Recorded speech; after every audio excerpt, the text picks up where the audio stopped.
Hello everyone, Earl Henderson, Primordial Defense. Thank you for watching. I have another Monday quarterback video for you. I'm going to play the entirety of this video and then I'll go back and talk about things that are going on to better explain what's going on and talk about things that I think that were done right and or done wrong. This video that comes from the Denver Police Department is 38 minutes and 12 seconds long. It's another long one from Denver. Without further ado, here we go.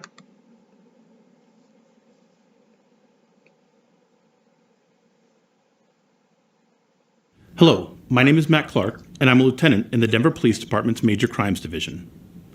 This critical incident debriefing is intended to provide you with information regarding an officer-involved shooting that occurred in the 1000 block of Monaco Parkway on Monday, December 28, 2020.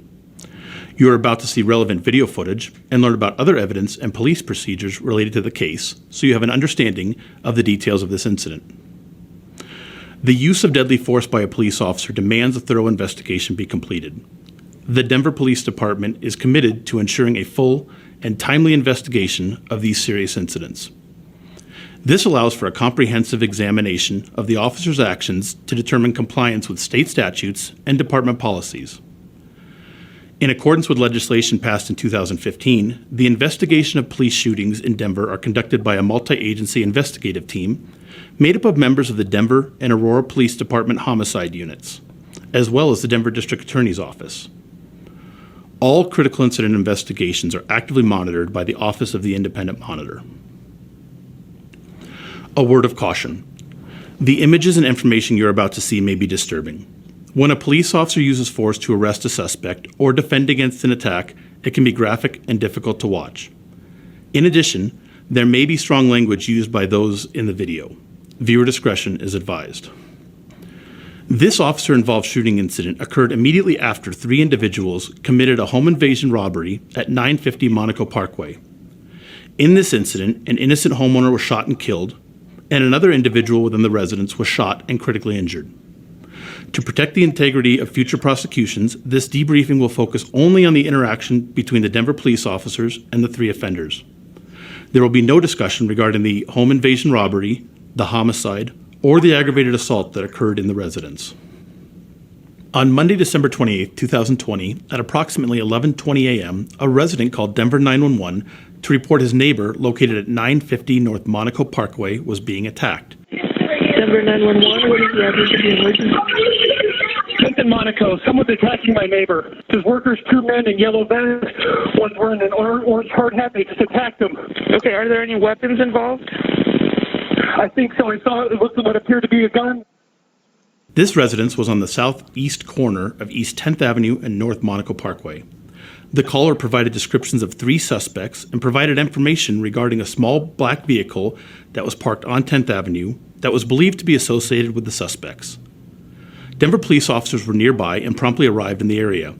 Officers located the previously described sedan, which was determined to be a black Honda Fit sedan that was occupied by one of the suspects. As the officers neared the vehicle, another suspect, 38-year-old Joshua Hamm, exited the residence and began running east. The driver slowly drove east, attempting to allow Mr. Hamm to get into the vehicle, but she quickly sped away southbound on Magnolia Street as officers neared. Joshua Hamm was taken into custody without incident in the 900 block of Magnolia Street. He was found to be in possession of a Ruger 9mm semi-automatic handgun. This weapon was not loaded. About the same time, Denver police officers Crystal Thomas and John Repchar arrived in the area and heard a gunshot fired as they were nearing the residence. Immediately after this, the officers observed the 3rd suspect, 47-year-old Larry Hamm, run out of the residence. Larry Hamm proceeded westbound on 10th Avenue towards Monaco Parkway, holding a brown handgun in his hand. The uniformed officers stopped their marked Denver police vehicle on 10th Avenue, east of Monaco Parkway. The officers both issued several verbal commands to Larry Hamm, directing him to stop. The officers pursued Mr. Hamm on foot as he continued westbound. Mr. Hamm ran into the northbound lanes of Monaco Parkway, where he blocked the path of a northbound motorist driving a gray Jeep Grand Cherokee, causing the driver to slam on their brakes. Officers continued to give verbal commands to Mr. Hamm, which he ignored. While holding the handgun towards the driver, Mr. Hamm racked the slide of his firearm multiple times. He approached the driver's door and told the driver to get out or I'll shoot. Mr. Hamm pulled the locked driver's door handle and also unsuccessfully attempted to break the driver's window using the bottom of his firearm. The driver of this vehicle sped away and later called police. After the gray Jeep Grand Cherokee drove away northbound, Larry Hamm was exposed to the officers and was still holding the handgun. The officers were positioned in a yard east of Mr. Hamm when they both discharged their duty handguns at Mr. Hamm. None of the officers' rounds struck Mr. Hamm. However, bullets did strike a vehicle traveling southbound on Monaco Parkway. No one in that vehicle was injured. Mr. Hamm ran west across the large grassy median on Monaco Parkway and continued north into the Monaco Locust Alley. While running, Mr. Hamm threw the handgun he was carrying. Officers lost sight of Mr. Hamm and began setting up a perimeter. Shortly after, Mr. Hamm emerged back on Monaco Parkway. Corporal Jeff Jenkins, who was approaching from the north, observed Mr. Hamm in the southbound lanes of traffic and recognized he was attempting to gain access to a vehicle he had stopped in the southbound lanes. Corporal Jenkins activated the overhead emergency lights and siren on his marked Denver police vehicle to make Mr. Hamm aware of his presence in the hopes it would cause Mr. Hamm to abandon his efforts to forcibly take a vehicle. This action had the desired effect.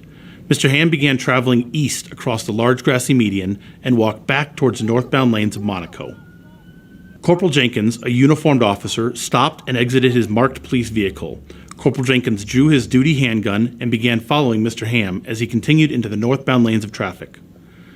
Corporal Jenkins issued multiple commands directing Mr. Hamm to get on the ground, which were ignored. Corporal Jenkins began walking in the northbound lanes of traffic in an effort to stop northbound vehicles so Mr. Hamm could not confront another driver. Two vehicles in the northbound lane had slowed and stopped ahead of Corporal Jenkins. Mr. Hamm quickly went towards the driver's side of the rear vehicle.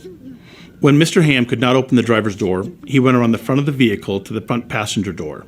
Mr. Hamm opened this door and quickly entered the vehicle. As Corporal Jenkins approached the passenger side of the vehicle, he observed the driver was fearful and did not know what to do with Mr. Hamm in the passenger seat of her vehicle. Corporal Jenkins' repeated commands to Mr. Hamm were ignored, and Corporal Jenkins recognized that less lethal options would not have been effective in stopping Mr. Hamm. Corporal Jenkins was specifically concerned for the safety of the driver and recognized she could be kidnapped, harmed, or killed. Corporal Jenkins was positioned outside the front passenger window when he discharged his duty weapon multiple times, striking Mr. Hamm. Corporal Jenkins was aware of the driver's proximity to Mr. Hamm, and he directed his gunfire in a manner that ensured the driver would not be struck by the fired rounds. Officers quickly worked to free the driver from the vehicle. Other than cuts from the glass of the passenger door window, the driver was unharmed. Officers removed Mr. Hamm from the vehicle and detained him. An ambulance was immediately called and promptly arrived at the scene. Mr. Hamm was transported to an area hospital where he was later pronounced deceased. Following a police shooting, any officers involved in the incident are separated and assigned to a supervisor once a situation is stabilized. Involved officers remain in the company of the assigned supervisor throughout the initial investigation of the incident. Through the investigation, it was determined that a total of 7 rounds were fired by 3 Denver police officers. At the scene, investigators recovered a Brown, Springfield Arms, 9mm Hellcat semi-automatic handgun. This was the firearm that Larry Hamm was holding as he fled the victim's residence, and was the same firearm he possessed when he attempted to carjack the first vehicle that was northbound on Monaco Parkway. This firearm was forensically linked to shell casings that were recovered within the victim's residence. This firearm was also determined to have been stolen in a residential burglary that occurred several days prior to this incident. Investigators met with and interviewed the victim of the first attempted carjacking. She described Mr. Hamm running in front of her vehicle and having to slam on the brakes to avoid a collision. She further described observing Mr. Hamm manipulating a handgun, which caused 2 live rounds to be ejected from the gun.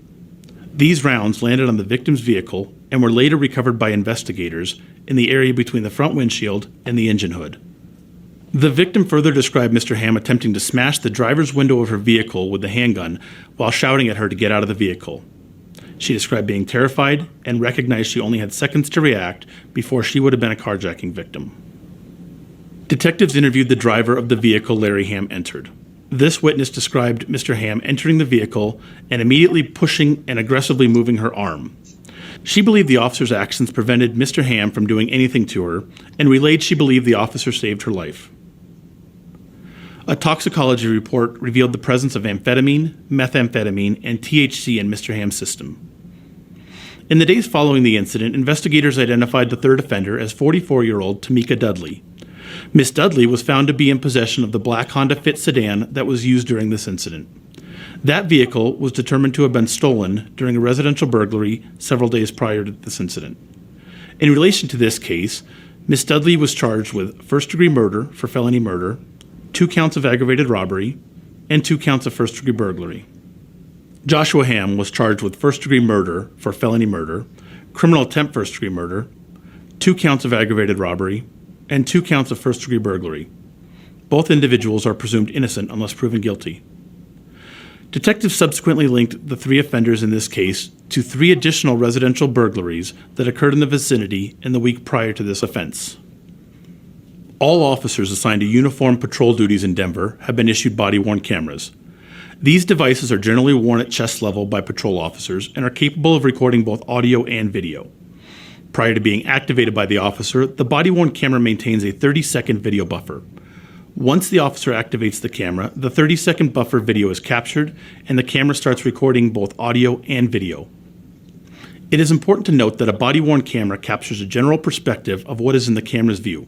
However, this footage may or may not be what the officer actually saw or perceived. At times, an officer's movement or hand positioning may inadvertently block the camera's view. Additionally, the camera may not capture light in the same way as an officer's eye. Here is the relevant raw body camera footage that was captured by the involved Denver police officers' body-worn cameras. Again, viewer discretion is advised.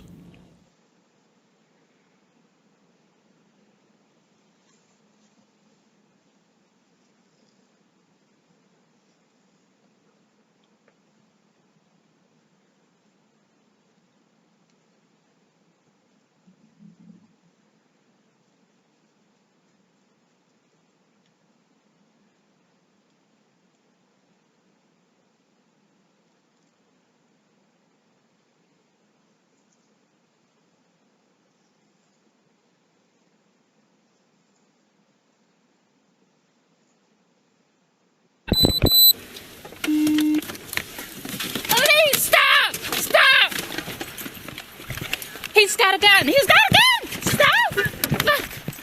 Stop!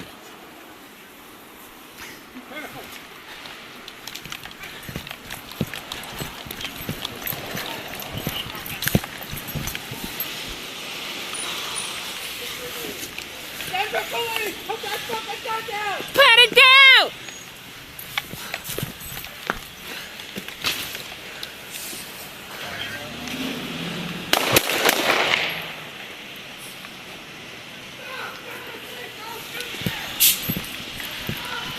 Stop!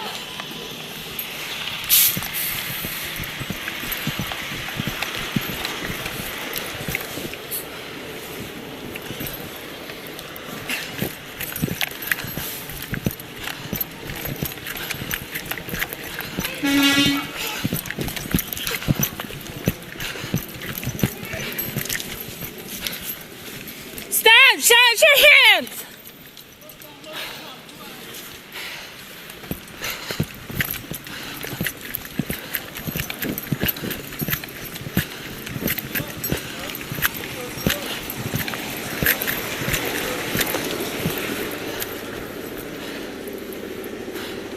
Denver police, stop! Show us your hands!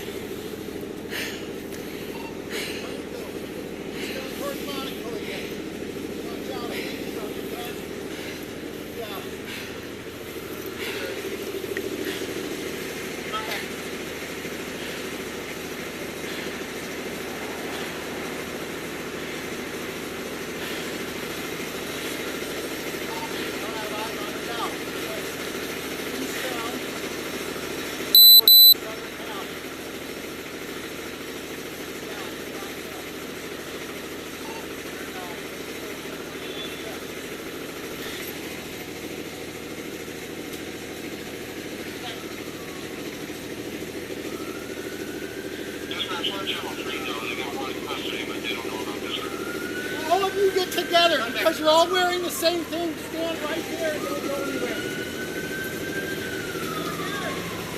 What? Where? Got her?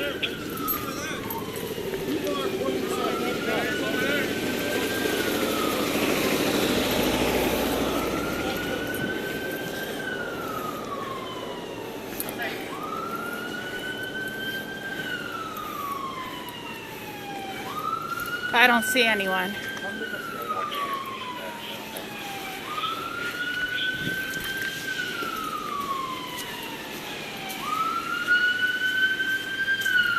Oh, he's in the street, John.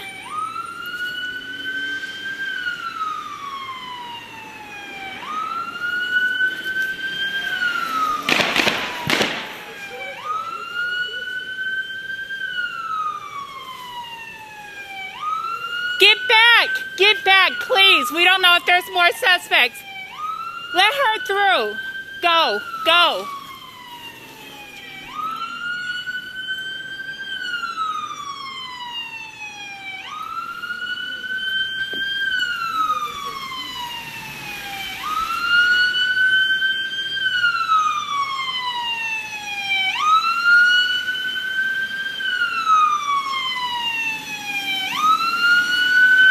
Down, they got.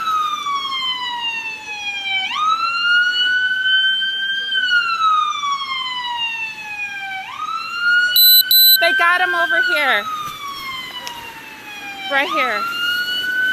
Okay. They got him over here. He tried to get in that car. Okay. Hopefully. Heads up, that's where that gun is.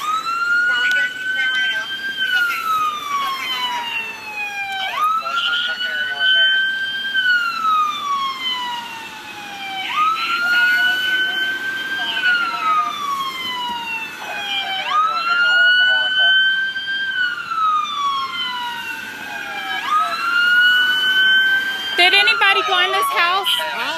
Did anybody go in the house? Not yet. Let's hold on.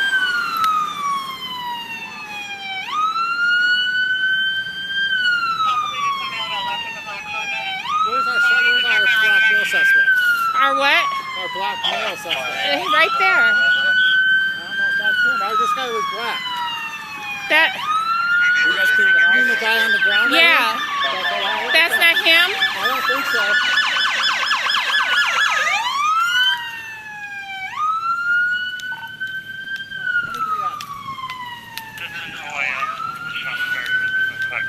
Do you know that guy?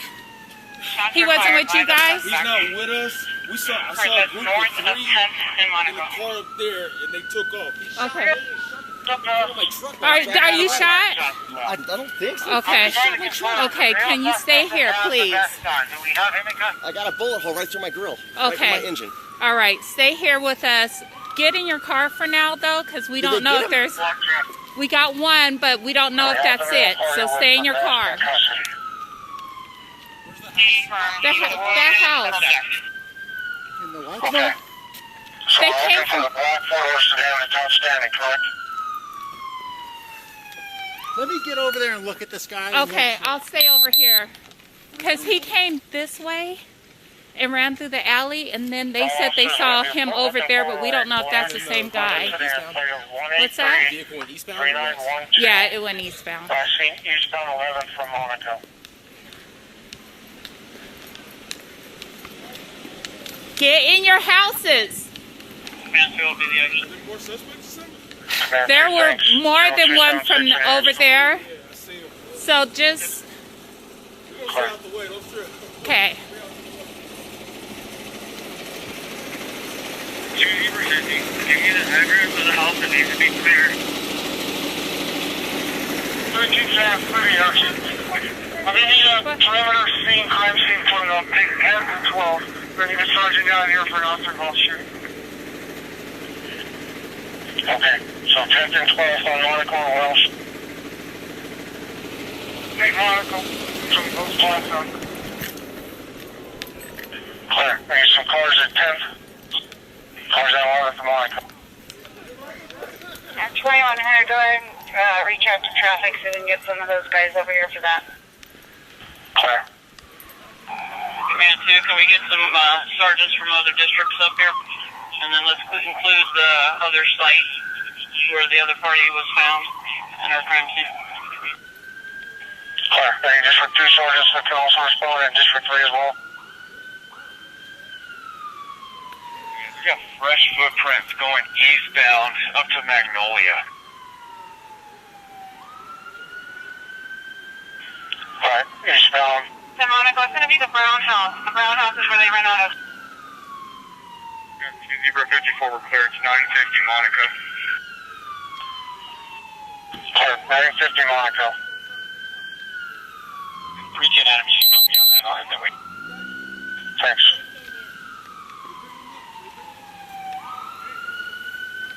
Metro 2, if you need us to clear that house, we can certainly do that. Let's do that. Let's just hold it until Metro gets.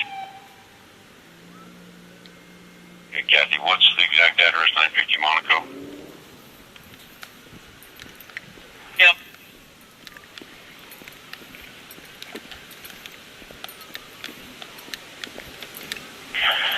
Now, officers that were on this shooting or shots fired, we're going to switch over to channel 2. I'm going to drop the pass between 2 and 3.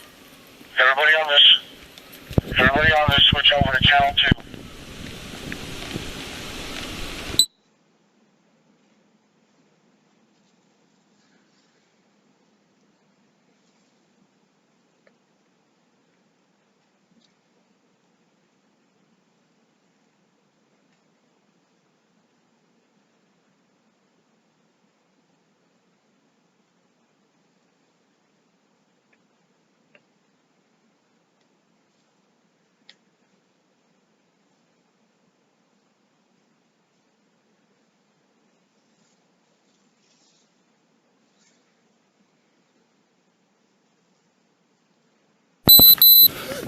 Freeze!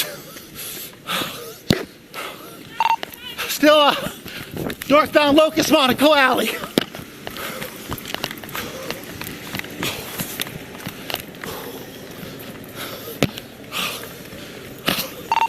Okay, he headed to the west. We need a perimeter set up on this ASAP. Denver police, stop! Okay, he's trying to go eastbound towards Monaco again. Watch out, I think he dropped a gun in the median area. Okay.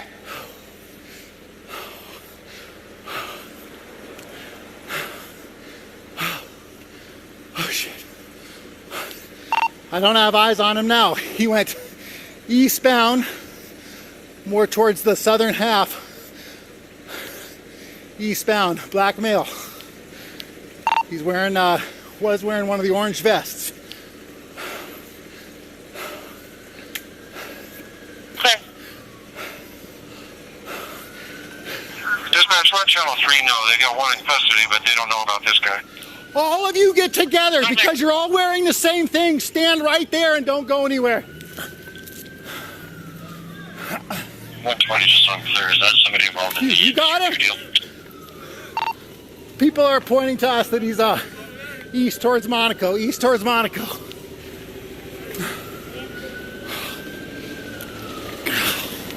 Okay.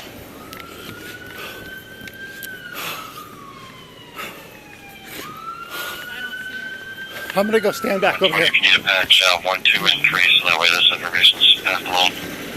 Hey, from 2 and 3 your patch, we're trying to get all 3 of them patched down. Thank you.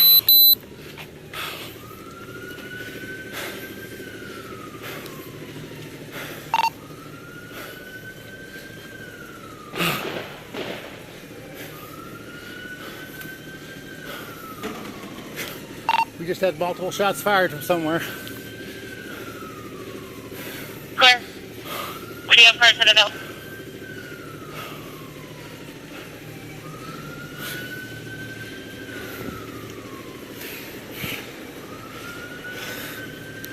District 3.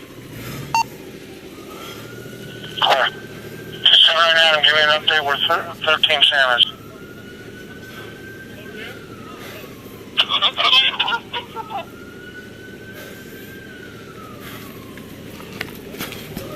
Was unreadable. Clear. What's your location for the second ambulance? Okay. What's that? They got him over here. He tried to get in that car. Okay. Hopefully. Heads up, that's where that gun is. We're 13 right now. We got the suspect on the ground. Where's the second ambulance needed? Our location, 11th and Monaco. Clear. Second ambulance needed, 11th and Monaco. 2100 at the... Clear. Do we have anybody outstanding? Huh? Not yet. Let's hold up.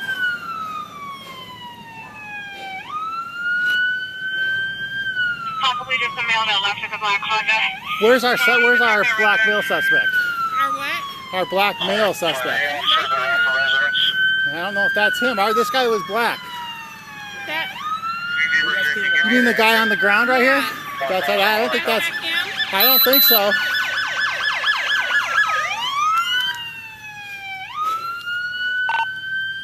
23 Adam. Is this an OIS or were the shots fired by the suspect? What the? Shots were fired by the suspect. We're just north of 10th and Monaco. In 23 Adam, I fired shots as well. I'm just trying to confirm the male suspect that had the vest on. Do we have him in custody somewhere?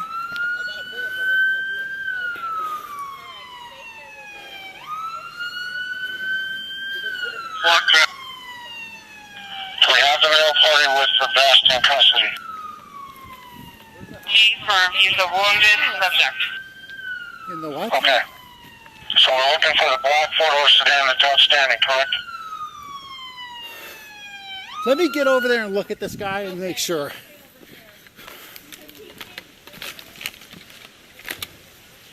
Our officers are going to be looking for a black Honda sedan, plate 183-3912. Last seen eastbound 11 from Monaco.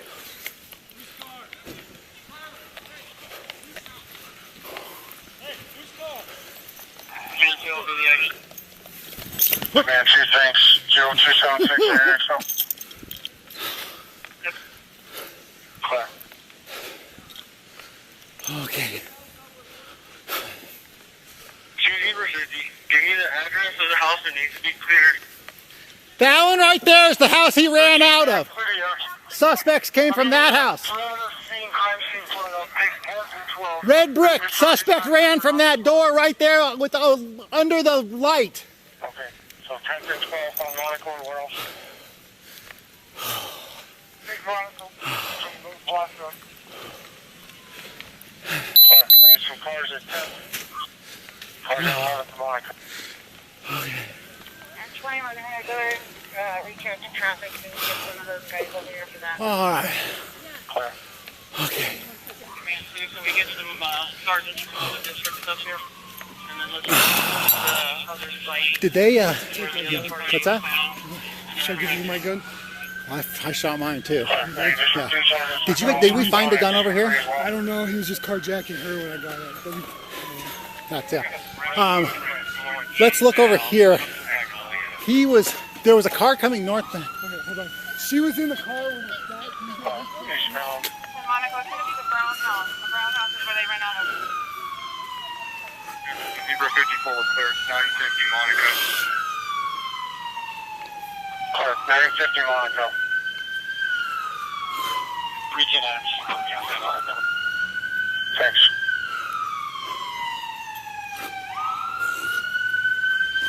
Metro 2, if you need us to clear that house, we can certainly do that. Hey, Jeff! Let's do that. Let's just hold it until Metro gets. Did he have the gun over here? What's the exact address? 950 Monaco. Do you want to help walk with this? Yep. Oh, okay. Hi. You shot? Yes. You have to be over here too. Yes. Now, officers that were on this shooting or shots fired, we're going to switch over to Channel 2 and drop the pass between this area needs to be looked at for a gun. So Yes. when I pulled up, I stopped there. He ran across the intersection where that cop's there. I got in behind him, walking, told him to get on the ground, He started trying to get into cars. I want you to block 13. Let's get this traffic. Okay, sorry, count So 3 he back. didn't see a gun here, but Can you look for a gun like in this area south down here?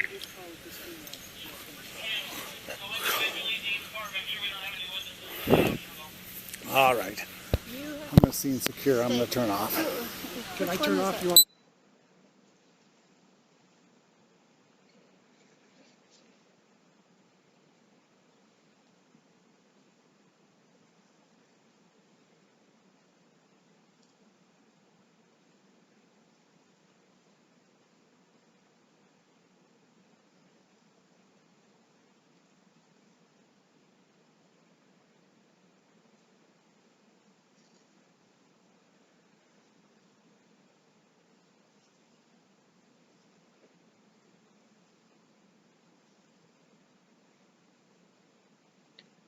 Get on the fucking ground!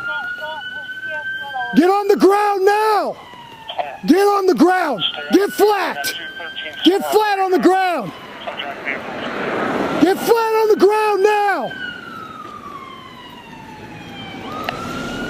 Get flat on the ground!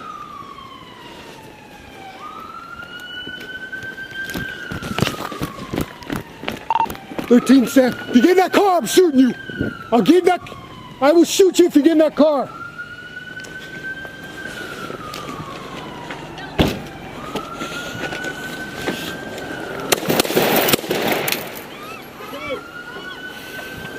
Get out of the car! Shots fired, hold the air. Cars continue to cover in.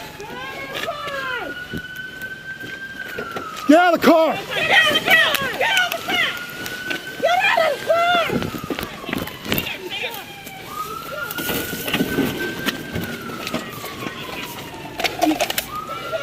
Don't move! Do not move! Put it in plug! Bust the window. Yeah.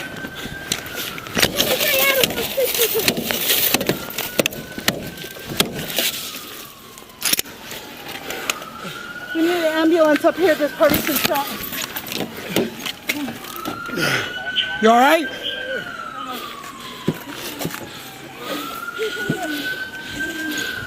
Pull him out.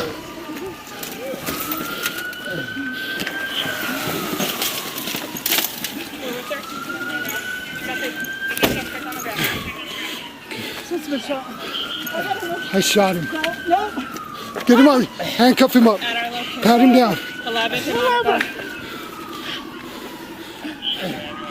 gotta move my car. No, you don't. Fine. You got him. Cuff him up.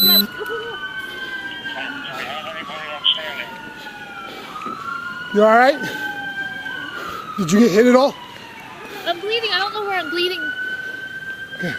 Where am I bleeding at? You're not. I think you just got blood on you. Oh. From him. Alright? I'm bleeding my keys and my coat and my purse. We'll get down in a second. Beaver 50, give me the address. 1,000 Monaco. Huh? Is this the one that ran from the Honda? It is the one that ran from me. He was trying to carjack this. This is an OIS. Shots fired by the suspect. Shots were fired by the suspect. That's in Monaco. Bring that ambulance up to us. Get that ambulance up to us! That ambulance!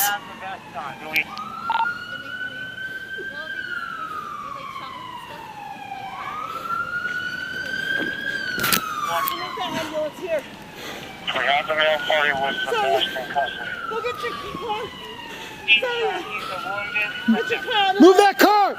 Okay. Get that car out of the way. So we're looking for the black photo sedan that's outstanding, correct?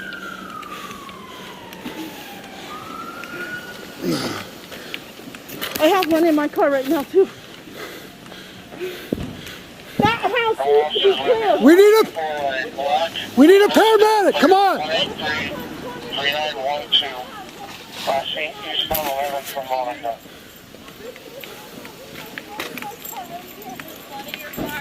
He's been shot 3 times. Where you get shot? Right in the side through the. Right in this side? Yep. This is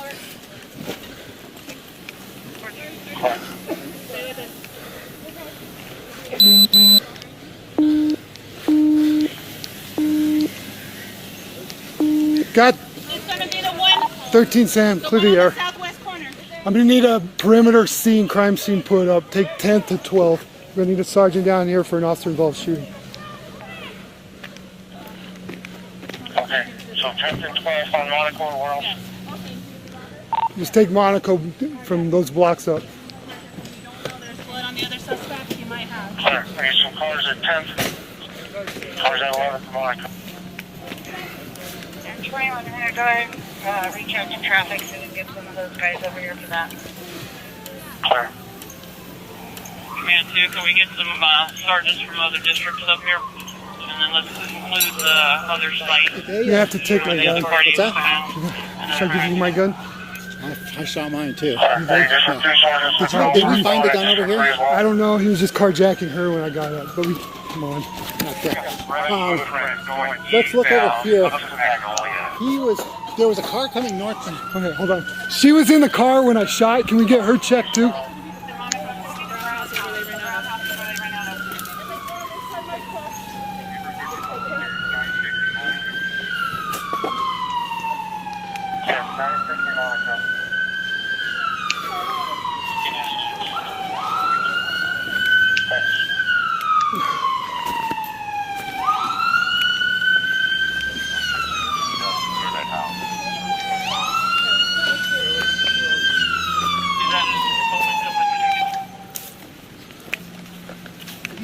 Kathy, what's the exact address? 950 Monaco. I don't know. Let me go talk to Do you. you want to help walk with this? Yep. Oh, okay. Yeah. I think you have to get someone else. But you shot? Yes. Then you're going to have to be over here too. Yes. He shot over there, I shot here. This area needs to be looked at. So when I pulled up, I stopped there. He ran across the intersection where that cop's there. I got in behind him, walking, telling him to get on the ground, get on the ground. He started trying to get into cars. 212, I want you to block 13. Let's get this traffic cleared off. So he didn't have, I didn't see a gun here, but he was carjacking cars. He was trying to get into cars, and he got into this car with this female, and that's when I shot. Go individually to each car, make sure we don't have any witnesses to the You have to stay. Can I turn off? You want me to stay on? Turn off. Turn off. Is that, what is her name? Thomas? The Denver District Attorney will review the details of this incident and determine if the officer's actions were in compliance with Colorado law. After the District Attorney renders a decision, the Denver Police Department Internal Affairs Bureau and Conduct Review Bureau will complete an administrative review of this case. The details of the case will be presented to a Use of Force Review Board, which is made up of community members and police command officers. This board will determine whether the actions of the Denver police officers were in compliance with the high standards expected of every Denver police officer related to policies, training, and tactics. For additional information regarding the investigation of critical incidents or the Denver Police Department's use of force policies, you may visit denvergov.org/police. Thank you for taking the time to view this critical incident briefing.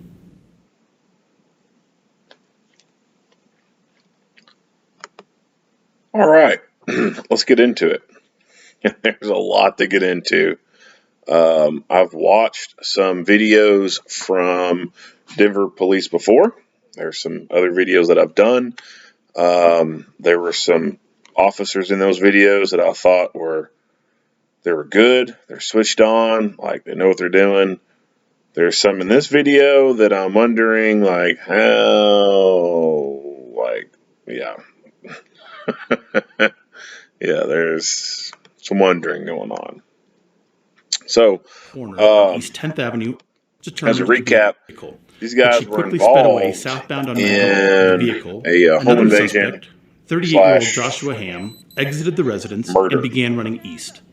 The driver slowly drove east, attempting to allow Mr. Hamm to get into the vehicle, but she quickly sped away southbound on Magnolia Street as officers neared. Joshua Hamm was taken into custody without incident in the 900 block of Magnolia Street. He was found to be in possession of a Ruger 9mm semi-automatic handgun. This weapon was not loaded. About the same time, Denver police officers Crystal Thomas and John Repchar arrived in the area and heard a gunshot fired as they were nearing the residence. Immediately after this, the officers observed the third suspect, 47-year-old Larry Hamm, run out of the residence. Larry Hamm proceeded westbound on 10th Avenue towards Monaco Parkway, holding a brown handgun in his hand. The uniformed officers stopped their marked Denver police vehicle on 10th Avenue, Larry Hamm, directing him to stop. Mr. Hamm, driving a gray Jeep Grand, commands to Mr. Hamm, firearm multiple times. Mr. Hamm, exposed to the east. I'm going to go to the part where they talk about the gun. Emerged, observed Mr. Hamm, and caused Mr. Desire to towards an exit. Hamm walk could not.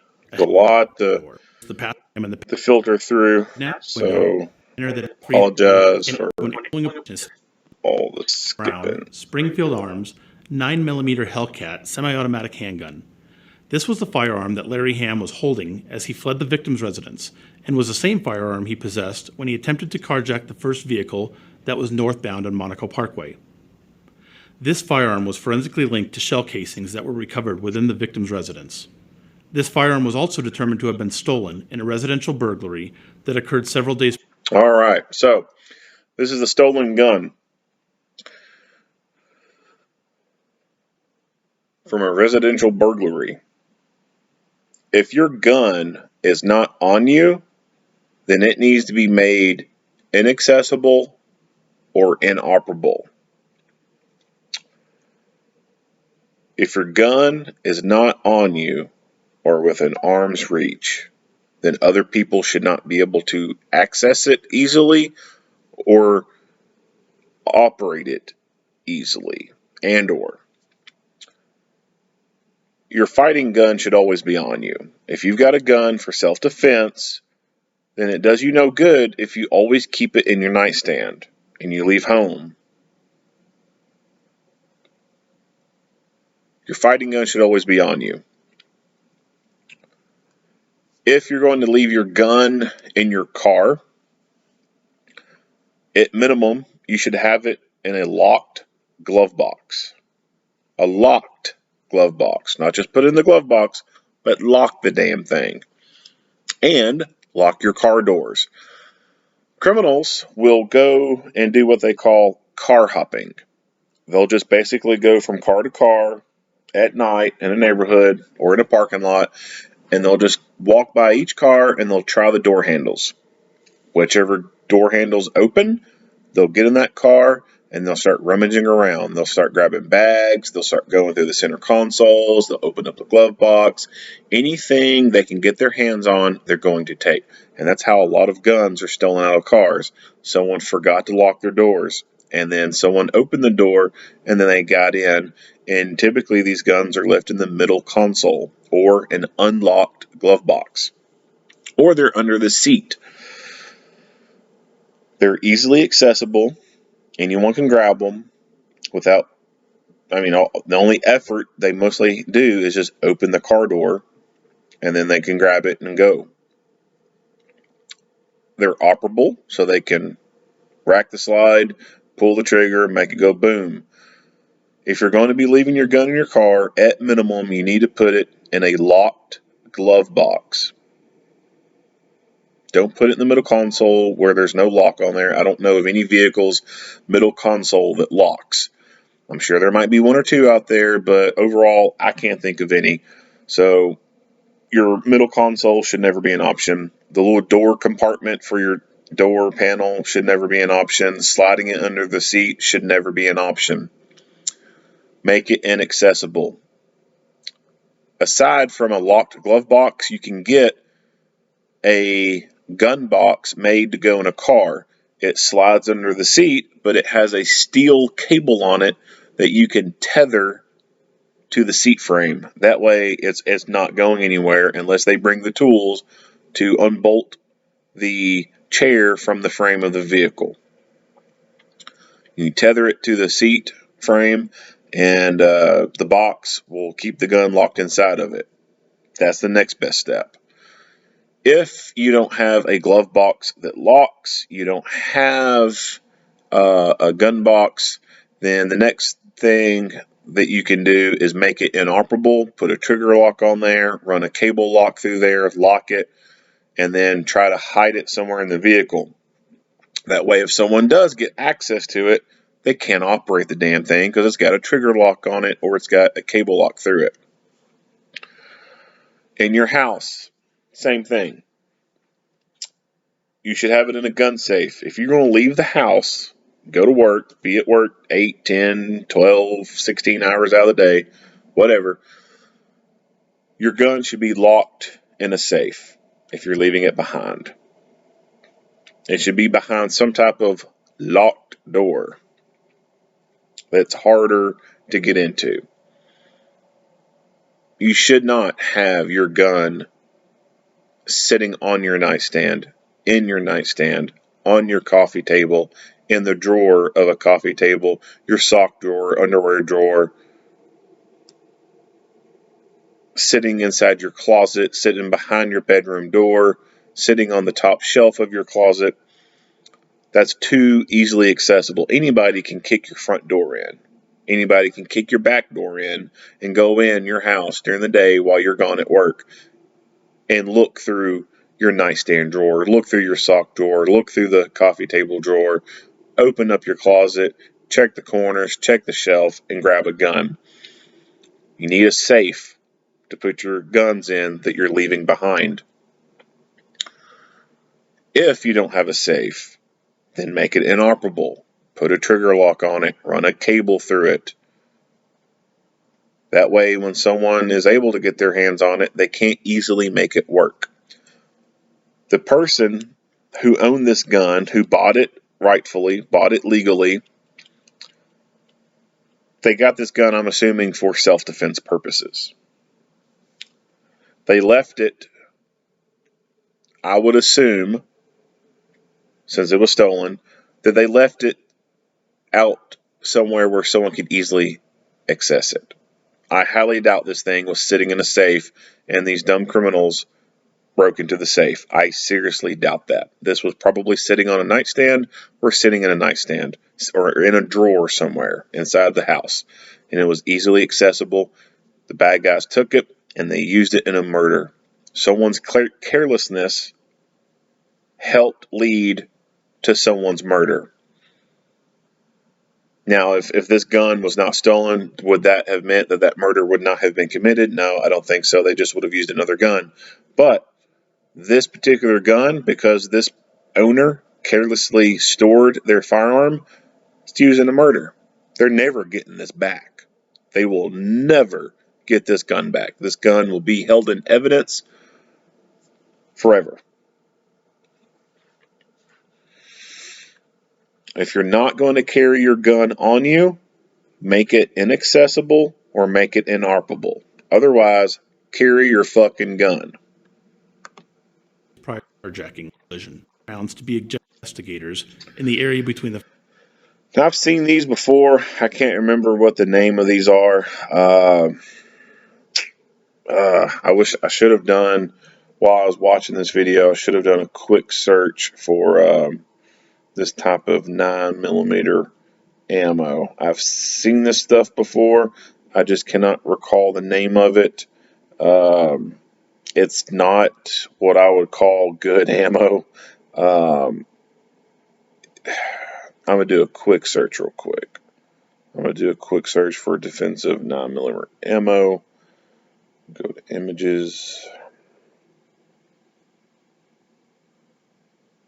Okay, I think this is called Extreme Defense Ammo. I'm looking at from Grind Hard, possibly. There's an image that I found that looks very similar to this. Company called Grind Hard. There's another one called Extreme Defense from Lehigh Defense.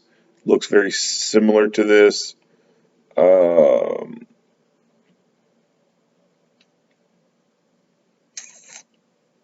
Not seeing. Here's another one from Gorilla Silverback. This is the Lehigh Extreme Defense.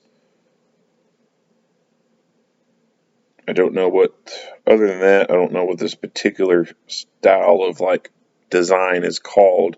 I see a box here, Ruger ARX, self-defense ammo.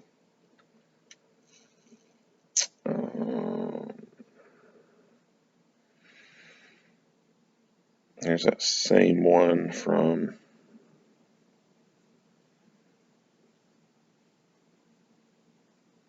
Okay, so those are the ones that I listed. Well, here's another one that looks similar to it. Well, that's the ARX. That's the Ruger. Okay. So the ARX, the Lehigh Defense, and whatever that first one I said was. Let me go back to the very top. The Grind Hard Ammo Extreme Defense. So one of those, I don't know which one this one is. I can't really make out the stamping on there very well. This design, I mean, it's a gimmick, just kind of like that. What was it called? The RIP ammo or something like that.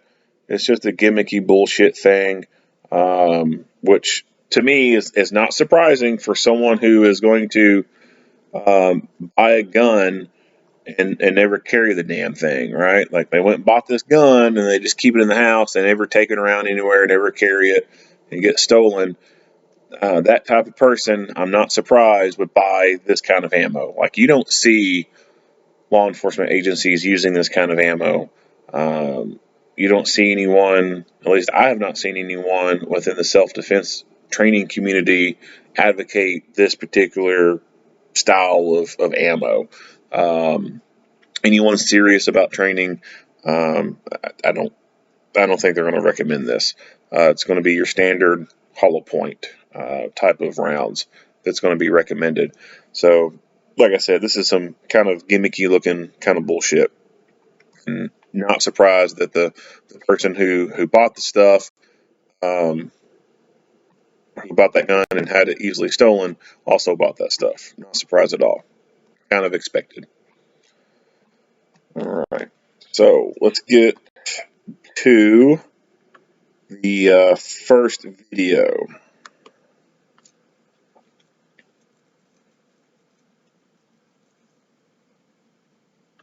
Play.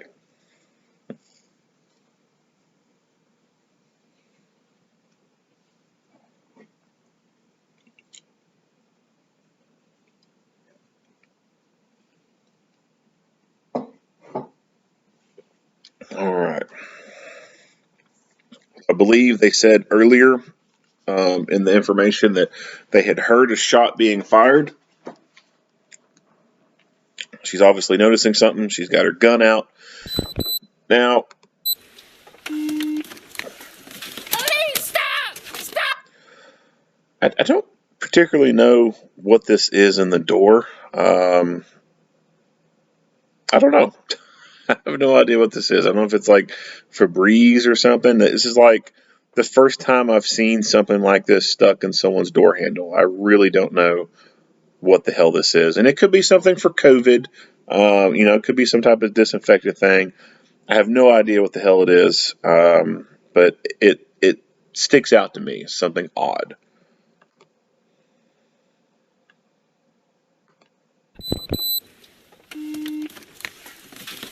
Back that up. Hey, stop! Stop! He's got a gun! He's got a gun! Stop! So this... He's got a gun! He's got a gun! Stop! Hey, stop! Stop! He's got a gun! He's got a gun! Stop! Stop!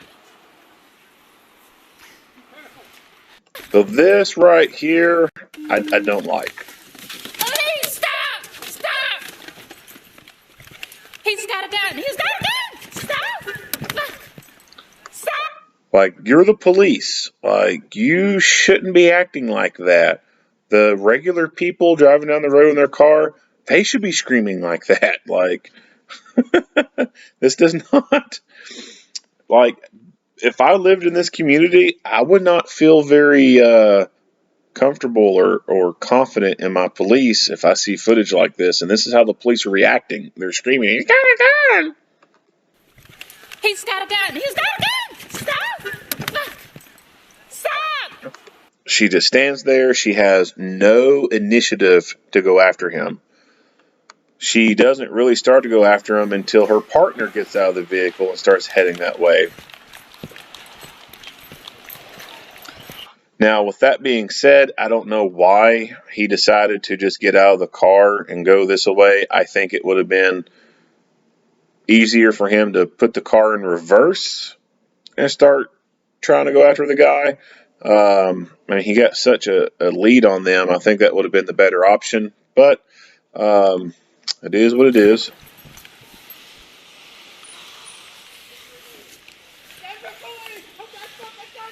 Put it down!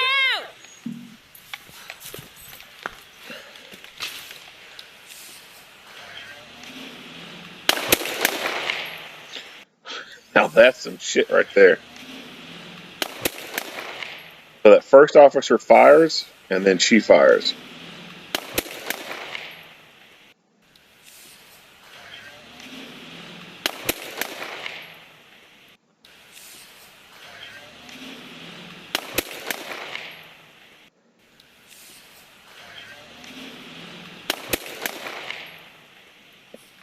Like, that did not seem like to me that she had any kind of decent sight picture, which the camera is mounted low. We can't see, obviously, what her eye sees, but just based off what I'm seeing here, I'm not very confident that she had a very good sight picture on this guy. And firing like that, back it up again.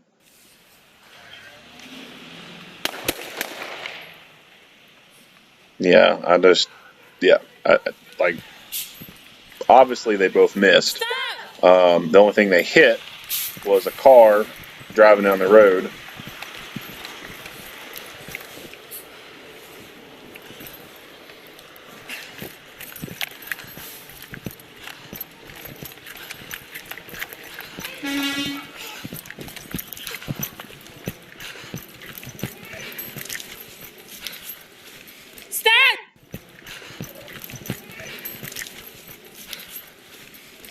Shout your hands! I don't, like, she doesn't sound convincing to me. Stop! Shout your hands! Like, nothing in her voice makes me think, oh, I better listen to what she says.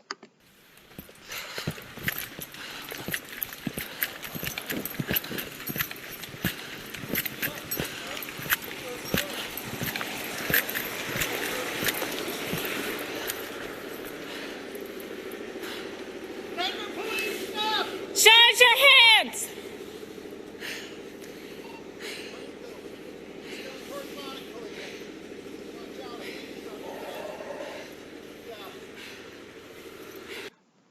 There's not much else that we see from her that's anything worth noting about.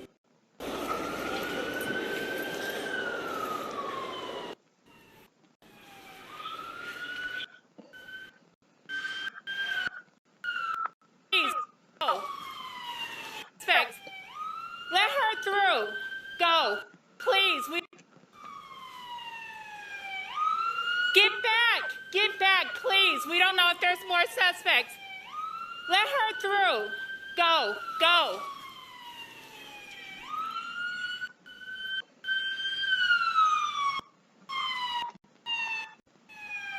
Right here. They got him over here. Right here. They got him over here. He tried to get in that car. Okay.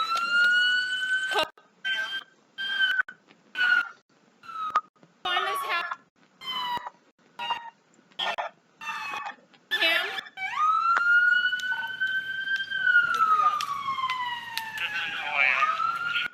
He's not with us. I saw a group of 3.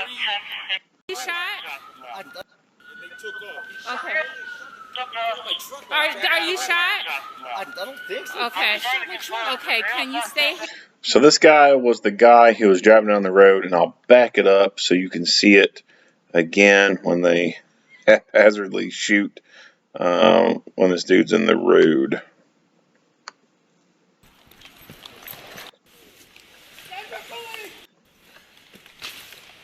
All right, so here he is. Pay attention to this road right here. All right, you see the Hummer vehicle right there? So his vehicle gets shot at some point. Stop! Let me get over there and look at this guy. Okay, I'll stay over here. And they took off. Okay. Are you shot? I don't think so. Okay. Okay, can you stay here, please? I got a bullet hole right through my grill. Okay. Right through my engine. All right, stay here with us. Get in your car for now, though, because we don't know if there's... We got one, but we don't know if that's it. So stay in your car. Incredibly lucky that the front of his car is the only thing that got hit. It could have very easily been a few milliseconds of a difference of his vehicle being just a few more feet forward, and the bullet could have gone through his car door, could have gone through the side window and hit him. This guy's incredibly lucky that he himself did not get shot when these two fired the way they did. That house. Okay. He came, but we don't know. So like I said, not much else from her camera view that's worth noting. Skip through it. Try and get to the second. There we go. All right, so this is the driver of the vehicle, the guy with the glasses. Oh, back up. So I will say that I liked how she started her camera when they got to the scene.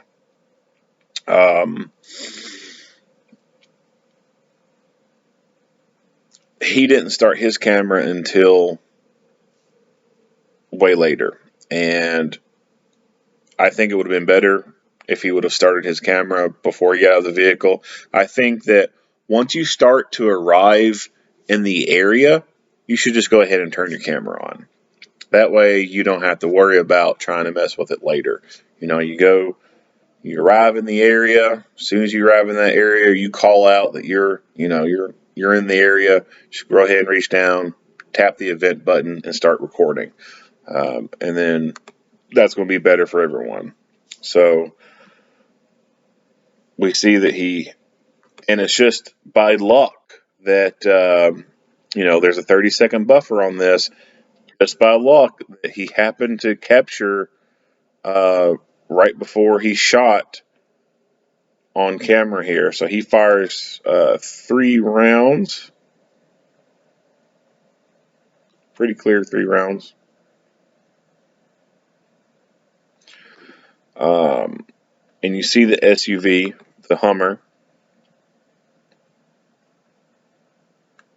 So I would suspect that it was that second or third round that hit that Hummer.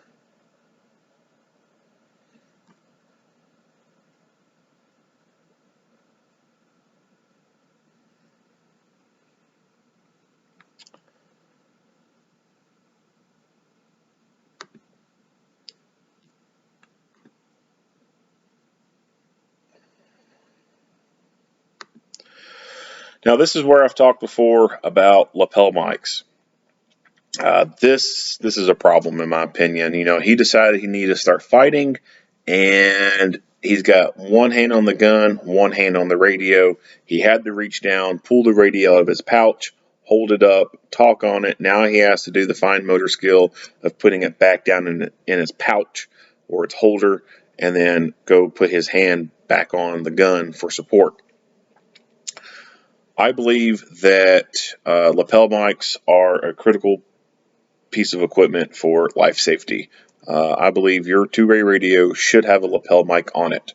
I don't believe in this reaching down to the belt, unhooking the radio from the belt, or if you got the swivel mount on there, unswiveling it from the hold, whatever. I don't believe in that.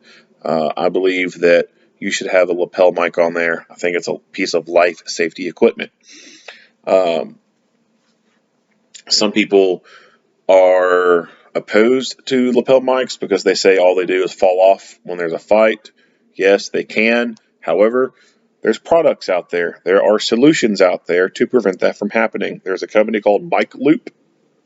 They have a product it's basically paracord sewn into a piece of Velcro. So if you have a concealed vest, that Velcro piece, you put it on the lower part of your vest where your belly band will come across and Velcro into place, and it mates on top of it, so it's double-sided, and you put that strap on there like you normally strap your vest on, and it secures that piece in place.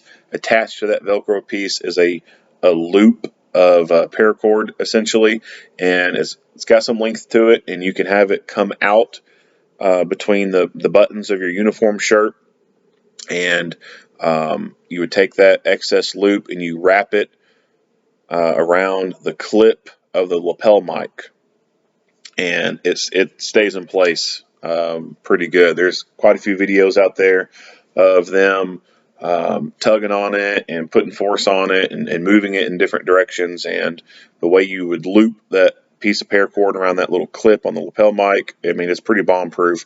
And there's lots of testimonial photos of officers from around the country sending in photos to this company, and this company reposts them, and it shows, officers covered in mud from when they've been just wrestling around with someone on the ground trying to get control of them, and their lapel mic is still in place. It hadn't fallen loose during that struggle.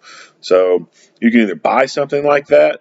I don't know how much their products are. You can either buy that stuff, or because it's essentially paracord, you can pretty much do the same thing on your own, make your own freaking mic loop. So there are solutions for that out there.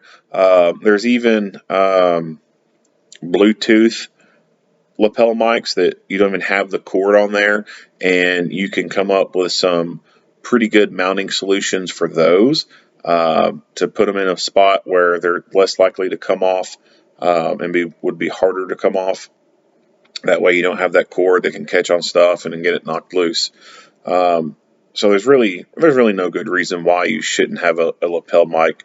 Some people may say they cost a lot, and they do. Lapel mics do have a price tag to them, but it is a piece of life safety equipment, and it's something that I think that you should just save money for and buy it. You're going to need it, just like you need some of your other life safety equipment. So just do it. Just buy it.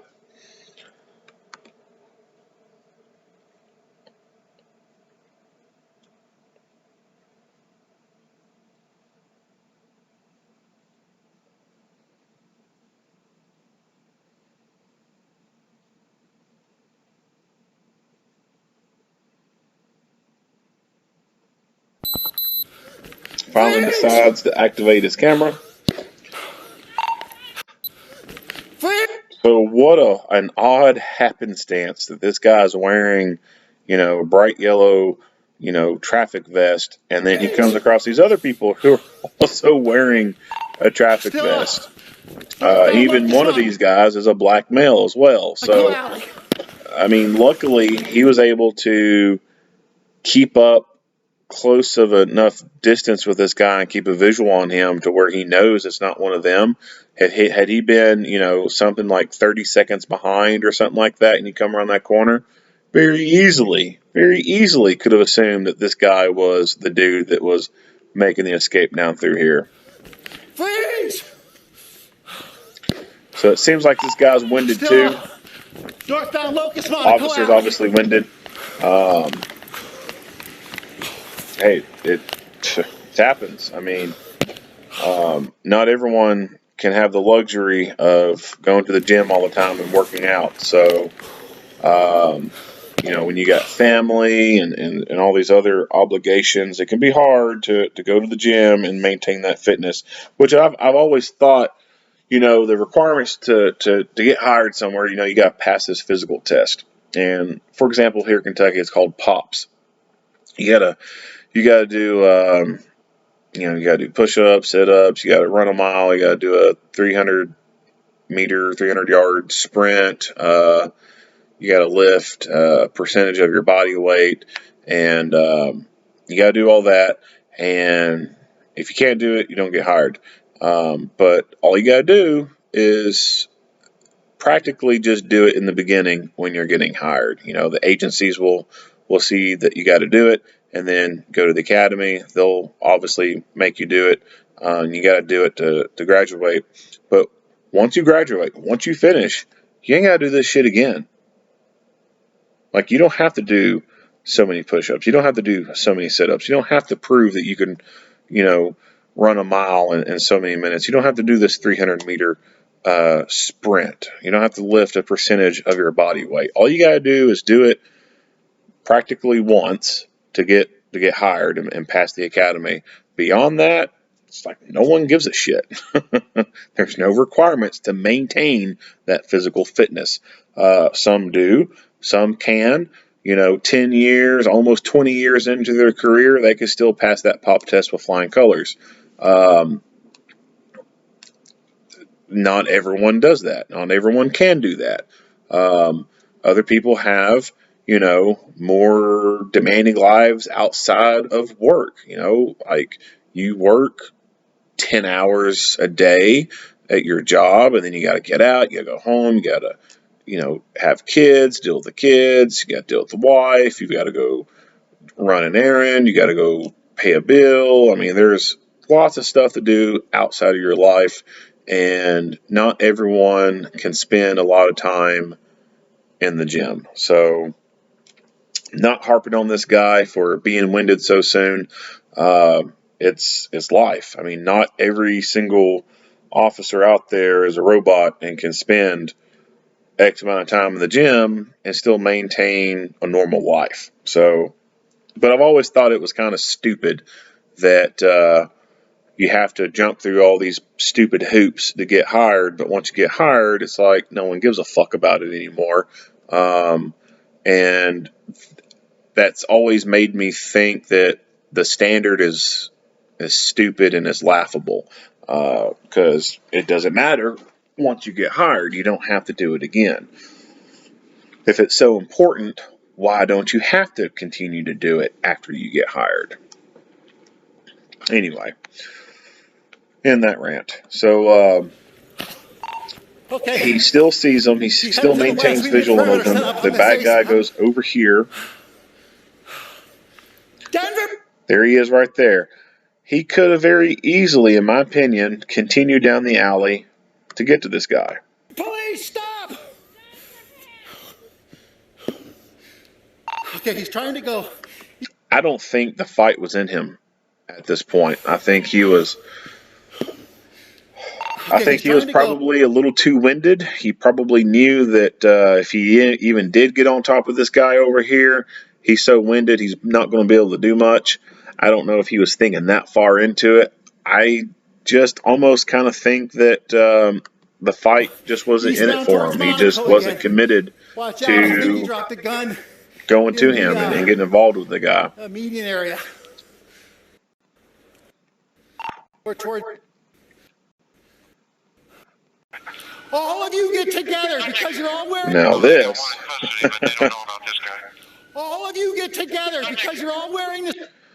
All right. So granted, his gun is pointed down, but we don't need to be using guns like this. We don't need to be pointing it in the general direction of people and waving around like that. All of you get together because you're all wearing the same thing. Stand right there. That's cringe. That's cringe right there. That's because you're all wearing the same thing. Stand right there and don't go anywhere. Like, no, that's a no-no.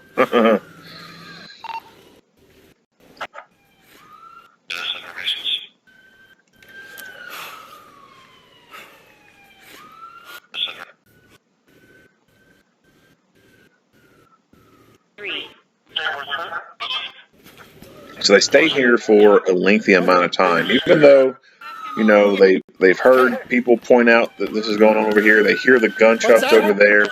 Now they did talk about, you know, there could have been another person, etc. But you know, there wasn't when they got out and chasing this guy. It wasn't another person over here.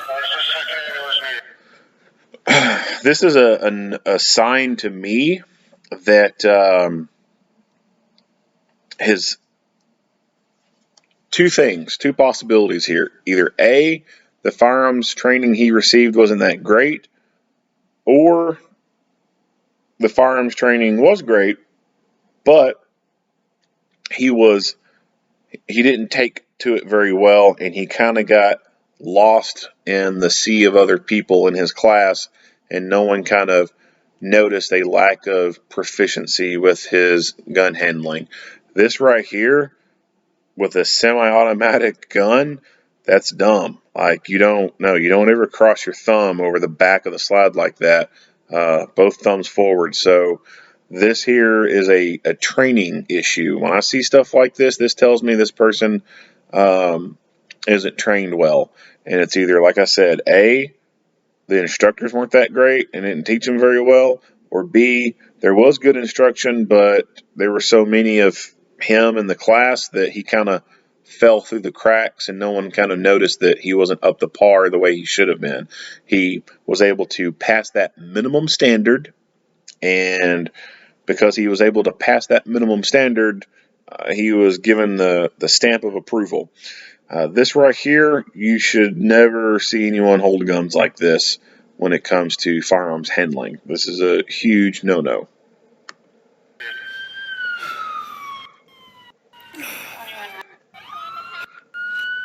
Black male suspect. I don't know if that's him. This guy was black.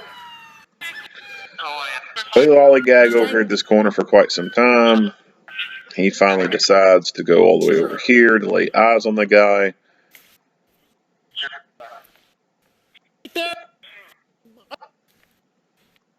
Boom, boom, boom.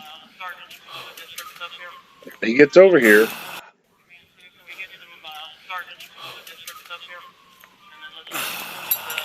And then doesn't even really go to the guy that's been shot. He just talks to this guy. So he doesn't really lay eyes on the suspect and confirm who he is like he said he was going to. Instead, he goes off on this random search for the gun. I feel like he's a little lost on what he needs to be doing. And then they meet with his supervisor, and then his camera ends from there.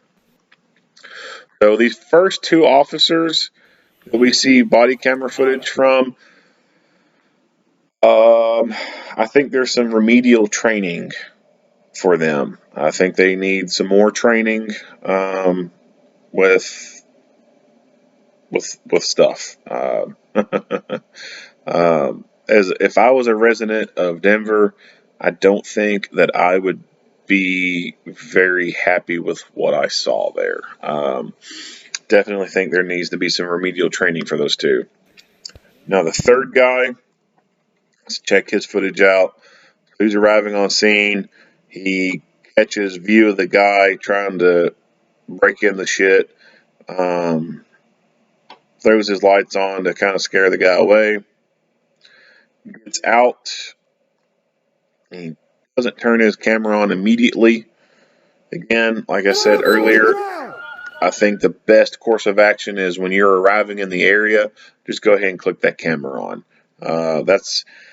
That's the best practice. That's the kind of the practice I've taken is before I arrive into the area, something that I'm going to, I'll go ahead and click that camera on. I might capture a couple minutes of me going down the road and pulling into the parking lot or pulling into the place where I need to be going to. Oh well, that's just a couple minutes. At least the camera's on, it's rolling, audio's being captured, etc. That way when I get out of the vehicle, I'm not losing stuff that could exonerate me. His jacket obstructs some of the view. I've noted this before in another video where someone's jacket kind of obstructs their camera view. I have this problem too during the winter months. What I have tried to do to minimize this is when I've got my jacket on, I will zip the jacket up all the way up to the camera, and then I'll have the camera kind of, it's kind of hard to explain it verbally without showing you a visual. I'll zip my zipper all the way up to the camera and have it tucked up under the camera and kind of basically have that camera over the V shape part of the zipper that's zipped all the way up to it, and have the camera more on the outside of the jacket, if that makes sense. That way I minimize, seeing like the teeth of the jacket and everything obstructing it. What sucks about that method is you can't zip up any further past the camera and zip the upper portion of your chest. Now, with wearing a vest, that keeps that chest area warm, the vest itself, but I'm still not able to zip my jacket up all the way. What I would like to see is some of these clothing manufacturers come up with some body camera friendly designs. So our duty jackets come with little slits on each side of the jacket, and even rain gear has slits on them so that it goes around the gun holster. That way it doesn't impede your ability to draw your gun from your holster. Keeps it on the outside of the jacket. That way it's more easily accessible. I would like to see something like that for body cameras, especially for like midline placement of a camera, which seems to be the norm. Most will place it midline, somewhere in the center. I think that could be easily doable. Maybe put a dual zipper kind of thing in where you can zip up from the bottom and then it would come to the camera, and then you have another zipper at the top that you can zip down from the top and zip it down to the camera. That's one option that I think could work. Another option would be basically having a slit on either side of the main zipper, and these could be zippered or velcroed, and you could basically just kind of slide your camera in through that slit and position it to where the camera basically faces on the outside. I think those would be some decent workarounds that a manufacturer for clothing could offer. If not, then possibly modifying your own stuff. But other than that, I don't really think that putting your camera mount on your jacket is a very good option, because you're not always going to be wearing your jacket. You'll take it off in some cases, and then you'd have to take the camera off the jacket and then put it back on your uniform or your vest or something like that. And it's just a lot of extra movements. So I would just like to see some clothing manufacturers come up with something for body cameras, because this shit right here sucks. It blocks the view. You can't see what's going on very well. Get flat! Get flat on the ground! Get flat on the ground now! So this person, I don't know why they stopped like they did in the middle of the road. Get flat on the ground! Obviously, there's no other obstructions in the road, so they could keep going. But this person, because they stopped in the middle of the road like they did, and for all I know, they're probably videotaping shit with their cell phone. I don't know. But they stop in the middle of the road, and it causes this person to stop. Get in that car, I'm shooting you! I'll get in that... And of course, it makes it easier for him to carjack. I will shoot you if you get in that car. Then that other person, they take off really quick while this guy's trying to get in this woman's vehicle. He gets in there. This officer told him, you get in this vehicle, I'm going to shoot you. He follows through. Now, again, we see another thumb over the back. But no.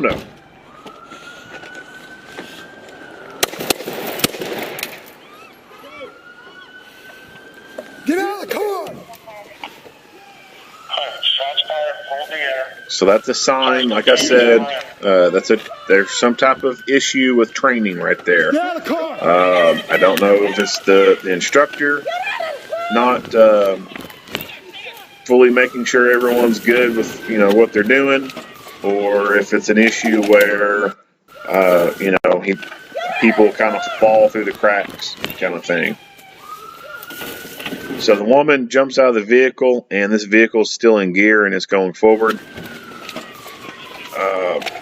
I think what this officer does is he takes his foot and hits the emergency brake over here, where a lot of emergency brakes are now. He doesn't obviously reach in and put it in gear, or I'm sorry, put it in park or anything. He just hits the emergency brake with his foot. Bust the window.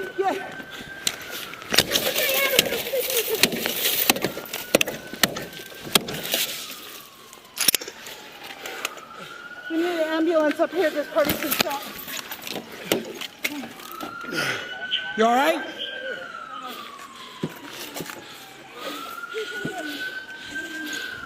Pull him out.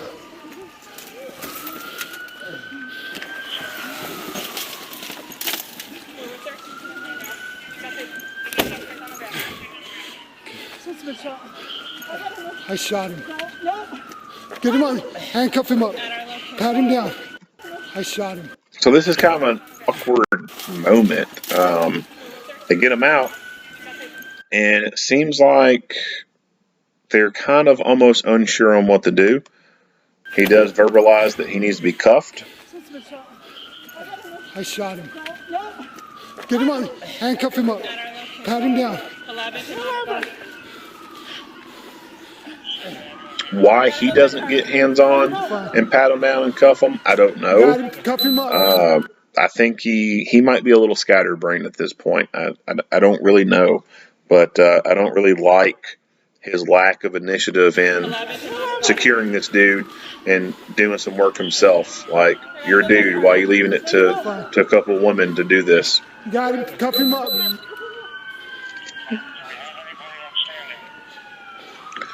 He checks on the victim, and anytime they're shooting, you should always check on people within close proximity, because we never know what bullets do. A bullet could have went into his chest area, hit his rib, ricocheted off, come out the side, and hit her. Bullets are unpredictable. Did you get hit at all? I'm bleeding. I don't know where I'm bleeding. Okay. Where am I bleeding at? You're not. I think you just got blood on you. Oh. Here. All right. I'm bleeding my face and my coat and my shirt. Now, this woman, she was probably freaked out when this occurred. Probably freaked out, didn't know exactly what to do. I would tell you that continuing motion is the best thing to do when it comes to defense from carjacking. We'll go back in the very beginning here. So like I said, this first vehicle kind of causes the issue where she then has to slow down. Get flat on the ground. At this point, she's cleared him. She could very easily just get in the right lane and keep on going. But this person is kind of blocking the roadway a little bit. He's starting to come up the side. 13 cents. You get in that car, I'm shooting you. He comes up. It looks like he tries to get in the driver's side. Doesn't work. Goes back around to the passenger side. It's clear. It's open at this point. This other vehicle has taken the hell off. I will shoot you if you get in that car. They're already all the way up there. We don't see a person in front of her. Even if there was, even if he was in front of her, she would still be justified in hitting the gas pedal and running his stupid ass over. He just tried to carjack her. He tried to get into this vehicle with her.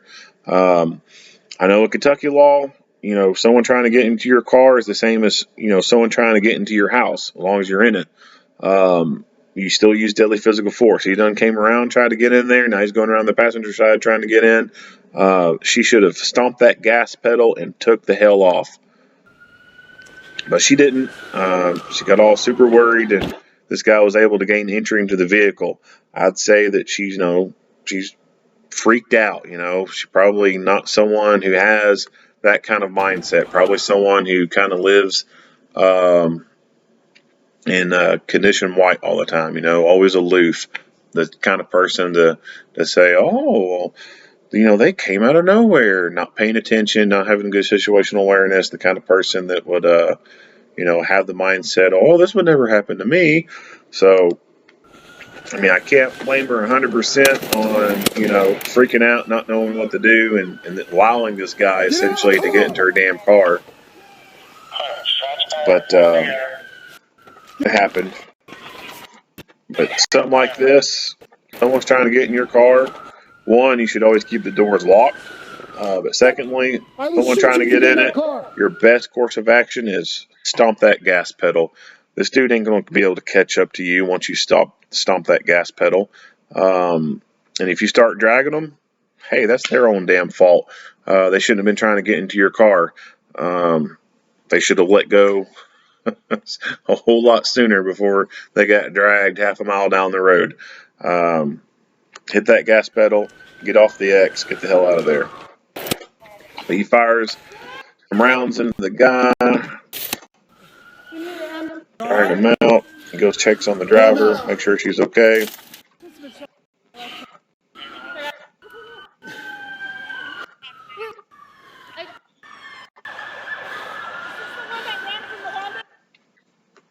Huh? Is this the one that ran from the Honda? That is the one that ran from me. He was trying to carjack this.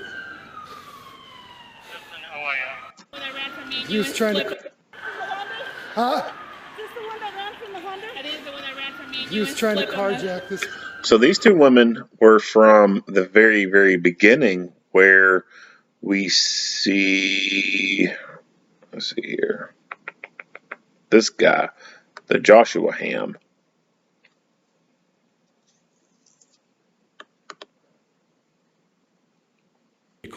But she quickly sped So that's away her, southbound and on then Magnolia Street as officers They neared. arrested this guy. Joshua Hamm was taken into custody without incident in the Another 900 guy block took of off from Magnolia them. Street. So I would imagine that when they showed up, this dude's still in the back seat. He was found to be in possession. And so he probably got to watch his little buddy bleed out on the street there and die right there in front of him. But anyway, that's them. Bring that ambulance up to us. Now, I think she even mentioned something here in a second that they've got one in the car still.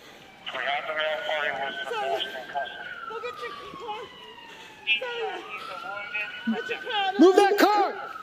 Get that car out of the way. So we're looking for the black Toyota sedan that's outstanding, correct?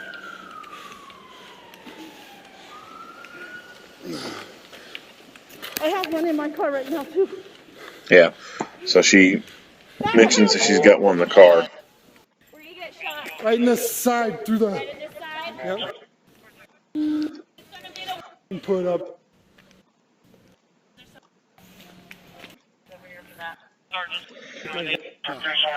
Did we find the gun over here? I don't know. He was just carjacking her when I got up. But we...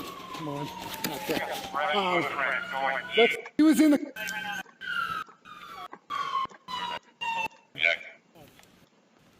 Shot here. This area. Yeah, so not much else to say about this. This guy right here and the woman he was with, like I said earlier, I would hope that they get some remedial training. The officer from the camera view we see wasn't a big fan of seeing his thumb over the top of his hand and wrist like that. I think that would mean some possible remedial training for him as well. The officer who did the shooting into the vehicle, no problem with the way that, him firing into that guy like that through the window. He had to do what he had to do to save that woman's life. This guy could have very easily threatened this woman and convince her to drive off and then harm her when he got to another spot or whatever. So no issues with that. The only issues I had was, like I said, seeing his thumb crossed over like that. That's kind of a sign to me that he's just not very distinguished with his firearms handling. This guy and the woman who first initially chased him and then fired at such a long distance like that and everything, and just acting the way they did, really, really hope that there's some remedial training there. Overall, there seemed to be kind of some confusion, I guess, maybe is the word I'm looking for. Kind of some standstill, like kind of lollygagging around for a little bit on multiple people's parts. Definitely not the same type of behavior that I've seen in other Denver police videos. One of the more recent ones I did where a female gangbanger shot the police and they shot her in the alley. That video, world difference from this video right here. Like that video where they're in the alley, like that dude's switched on, you know, like he's in the zone. He has purpose. He is purpose driven. You can just tell like that dude is switched on. All right. These people, they're definitely not the same breed as that other guy. And yeah, and you'll get that within any line of work. But it's very noticeable in this one, and I would hope that there is, like I said, some remedial training involved for these people to get them a little bit more squared away, like some of the other Denver police officers that I've seen in the other videos. But yeah, not much else to say about all that. If you like what you hear and see, go ahead and give me a like and a share. If you have not already, go ahead and hit that subscribe button and stay tuned for more Monday quarterback videos. Earl Henderson with Primordial Defense. Thank you for watching.